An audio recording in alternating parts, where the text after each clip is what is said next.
सवाल नंबर 1। दुनिया में लाखों धर्म गुरु हैं। संत रामपाल जी महाराज को गुरु क्यों बनाएं? आइए देखते हैं।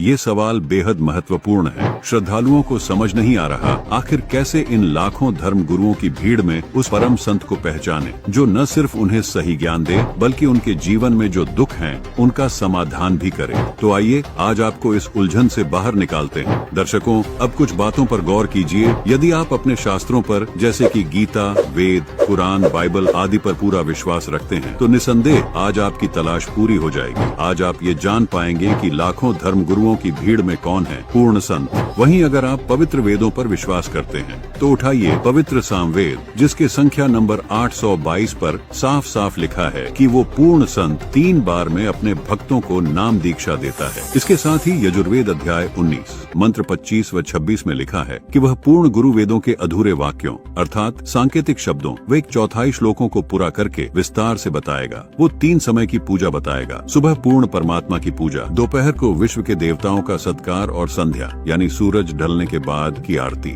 संत रामपाल जी महाराज एकमात्र ऐसे संत हैं जिन्होंने वेदों के आधे अधूरे अनुवादों को सही सही बताया है, जिन्होंने गीता व अन्य सभी ग्रंथों का गूढ़ रहस्य जो आज तक अनसुलझी पहेली बने हुए थे उनको भी सरलता से सुलझाया है। संत रामपाल जी ही वो संत हैं जो अपने भक्तों को 3 समय पूजा करने का प्रावधान बताते हैं। वो अपने शिष्यों को सुबह का नित्य नियम, दोपहर की रमेणी और संध्या की आरती करने को कहते हैं। संत गरीबदास जी महाराज ने सूक्ष्म वेद की वाणियों में भी कहा है, सतगुरु के लक्षण कहूँ मधुरे बैन विनोद, 4 वेद 6 शास्त्र कहे 18 बोध। संत गरीबदास जी अपनी वाणी में पूर्ण संत की पहचान बता रहे हैं कि वह पूर्ण संत 4 वेदों, 6 शास्त्रों, 18 पुराणों आदि सभी ग्रंथों का पूर्ण जानकार होगा, अर्थात उनका सार निकाल कर बताएगा। संत रामपाल जी महाराज एकमात्र संत है जिन्होंने सभी सदग्रंथों को टीवी पर खोल खोल कर दिखाया है। संत रामपाल जी महाराज प्रथम बार में श्री गणेश जी, श्री ब्रह्मा सावित्री जी, श्री लक्ष्मी विष्णु जी, श्री शंकर पार्वती जी व माता शेरां वाली का नाम जाप देते हैं, जिनका वास हमारे मानव शरीर में बने चक्रों में होता है। मूलाधार चक्र में श्री गणेश जी का वास, स्वाद चक्र में ब्रह्मा सावित्री जी का वास, नाभि चक्र में लक्ष्मी विष्णु जी का वास, हृदय चक्र में शंकर पार्वती जी का वास, कंठ चक्र में शेरां वाली माता का वास है। और इन सब देवी देवताओं के आदि अनादि नाम मंत्र होते हैं जिनका वर्तमान में गुरुओं को ज्ञान नहीं है। इन मंत्रों के जाप से ये 5 चक्र खुल जाते हैं। इन चक्रों के खुलने के बाद मानव भक्ति करने के लायक बनता है। संत गरीबदास जी अपनी वाणी में प्रमाण देते हैं कि 5 नाम गुज गायत्री, आत्म तत्व जगाओ, ओम किलियम हरियम श्रियम सोहम ध्याओ। संत गरीबदास जी बता रहे हैं कि 5 नाम जो गुज गायत्री है, इनका जाप करके आत्मा को जागृत करो। फिर दूसरी बार में 2 अक्षर का जाप दिया जाता है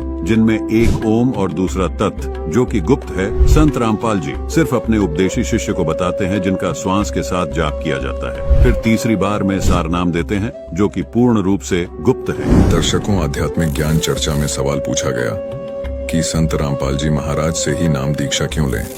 तो आइए एक बार संत रामपाल जी महाराज के आध्यात्मिक प्रवचनों से भी जान लेते हैं कि तत्वदर्शी संत की क्या पहचान है। अब श्रीमद् भगवत गीता अध्याय नंबर 15 के श्लोक नंबर 1 से 4 में निष्कर्ष है कि उल्टे लटके हुए संसार रूपी वृक्ष के सभी विभागों को जो बता देगा, स वेदविद, वो तत्वदर्शी संत है, वो वेद के तात्पर्य को जानने वाला।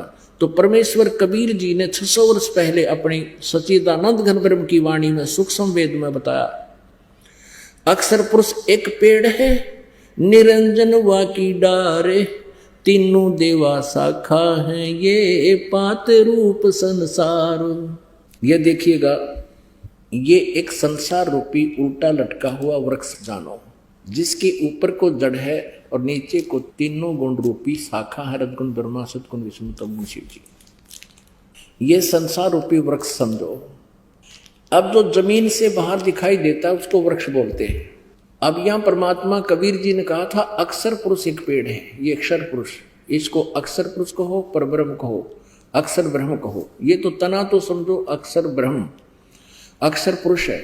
और सर पुरुष या सर ब्रह्म कहो, ये सर ब्रह्म कहो या सर पुरुष कहो, ये काल है, ज्योति निरंजन है, ब्रह्म है, गीता ज्ञान दाता है। और इसके 3 पुत्र हैं, 3 शाखाएं हैं, रजगुण ब्रह्मा, सतगुण विष्णु, तमगुण शिव जी। और ये गुप्त है जो परमात्मा, ये परम अक्षर ब्रह्म है। ये परम अक्षर ब्रह्म है जिससे सबका धारण पोषण होता है। ये परम अक्षर ब्रह्म है, इसको पूर्ण ब्रह्म परमेश्वर भी कहते हैं। ये मूल है पूरे संसार रूपी वृक्ष की। तो अक्षर पुरुष एक पेड़ है, परमेश्वर कबीर जी ने बताया था, अक्षर पुरुष एक पेड़ है, निरंजन वा की डार, और तीनों देवा शाखा है, पात रूप संसार। अब ये पूरा एक संसार रूपी वृक्ष है। और गीता अध्याय नंबर 15 के श्लोक नंबर 1 में कहा है कि जो इन उल्टा लटके संसार रूपी वृक्ष के सभी पत्तों से लेकर, जड़ से लेकर पत्तों तक बता देगा, वो तत्वदर्शी संत है। ये पहचान बता दी। श्रीमद् भगवद गीता अध्याय नंबर 15 के श्लोक नंबर 1 से 4 का निष्कर्ष है कि जब तत्वदर्शी संत मिल जाए और वो ऐसे बताएगा, ये उसकी पहचान है। उसके पश्चात परमेश्वर के उस परम पद की खोज करनी चाहिए, जहां जाने के बाद फिर लौटकर कभी संसार में साधक नहीं आते, उनका पूर्ण मोक्ष हो जाता है। और जिस परमेश्वर ने सारे ब्रह्मांडों की रचना की है, अर्थात संसार रूपी वृक्ष की प्रवृत्ति जिससे विस्तार को प्राप्त हुई है, उसी की पूजा करनी चाहिए। गीता ज्ञानदाता दृढ़ता से कहता है। अपने विषय में गीता ज्ञानदाता अध्याय नंबर 4 के श्लोक नंबर 5 और 9 में, गीता जी अध्याय नंबर 2 के श्लोक नंबर 12 में, गीता जी अध्याय नंबर 10 के श्लोक नंबर 2 में खुद कहता है कि अर्जुन, तेरे और मेरे बहुत जन्म हो चुके हैं, तू नहीं जानता, मैं जानता हूं।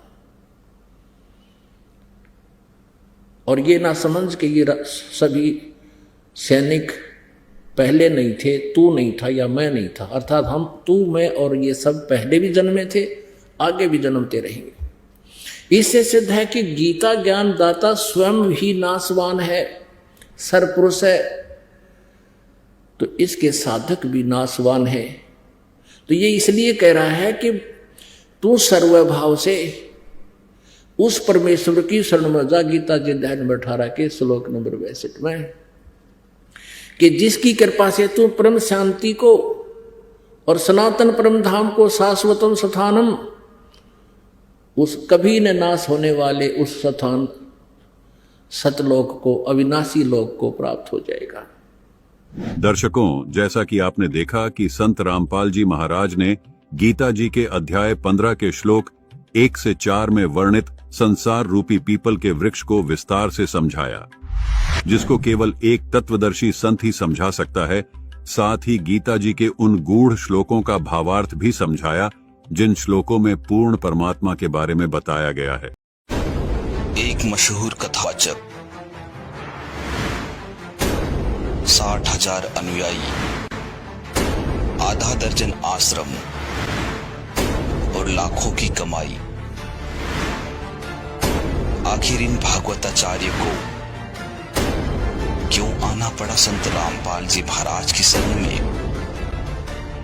जी हाँ दोस्तों, ये शख्स कोई आम इंसान नहीं, बल्कि वृंदावन धाम के मशहूर कथावाचक लक्ष्मी नारायण जी शास्त्री हैं, जिनके अलग अलग स्थानों पर लगभग आधा दर्जन आश्रमों में इनको गुरु और भगवान मानकर पूजा जाता था।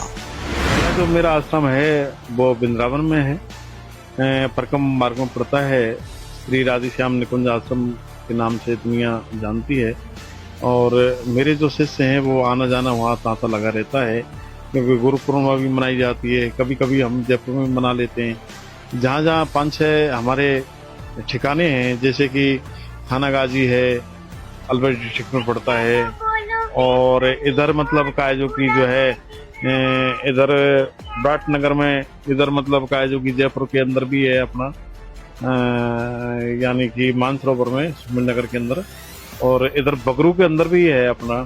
तो ये 4-6 ऐसे ठिकाने थे कि वहाँ लोगों को आना जाना रहता था अपना, और फिर अच्छा खासा सिस्टम अपना ठीक ढंग से चल रहा था। भागवत कर रहे थे, पैसा भी चौखा था, आनंद ले रहे थे। लक्ष्मी नारायण जी शास्त्री ने बताया कि कैसे उनको भागवत कथा करने की प्रेरणा मिली और कैसे उन्होंने भागवत कथा आरंभ की। ये